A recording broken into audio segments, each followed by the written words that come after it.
هنبتدي دلوقتي نتكلم على الجزء الخاص بالresistance. في الresistance هنا هلاقي عندي البلانز، بالتالي لما ادخل هلاقي كل الresistance plans او الورك كلها موجودة عندي في السيستم. كل واحد عملت له البلانز بتاعته ايه بالاسامي بتاعتها بكل حاجة.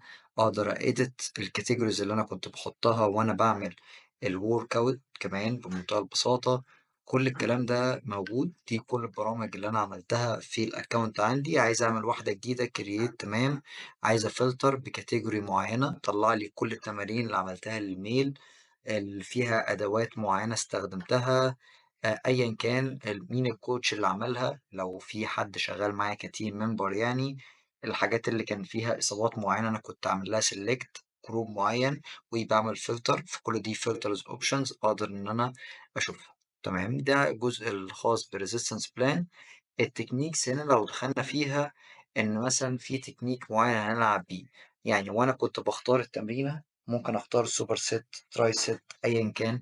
فلو عايز اضيف مثلا زي نظام سيركت ان انا بلعب كل التمارين كلها ورا بعض، فممكن اجي من هنا اعمل كرييت، فبالتالي اضيف الحاجة والديسكريبشن بتاعها كمان اللي هيبان للعميل. وباعمل لها سيف، فبالتالي اقدر ان انا ككوتش او كدكتور ايا كان اقدر ان انا اختارها في الدروب ليست اللي كانت بتبان معايا. فهنشوف برضو دلوقتي التكنيكس دي كانت بتبان معايا فين. ده جزء بتاع التكنيكس. طيب الكاتيجوريز لو دخلنا فيها، الكاتيجوريز دي لو فاكرين كنا بنضيف فيها ده تمرين تبع انهي كاتيجوري، انهي فئة، ميل فيميل هوم بودي ويت. لو عايز اضيف حاجات تانية اوكي، ايا كان. تمام، انترميديات، لا ايا كان نفس الكلام بالظبط، ادوس كرييت اسم الحاجه ايه وهكذا، فبالتالي هتساعدني وانا بقدر اعمل البلان بتاعتي. وهنشوف ده برضو الكاتيجوريز دي موجوده فين بالظبط وانا شغال بعمل الورك اوت او الريزيستنس. الريزيستنس كيز دي بقى الحاجات اللي العميل بيشوفها. تمام، في البي دي اف بيجي يشرح له يعني ايه سيتس، بيقول له total required of you for each muscle، بيشرحها له الريبس الار بي اي.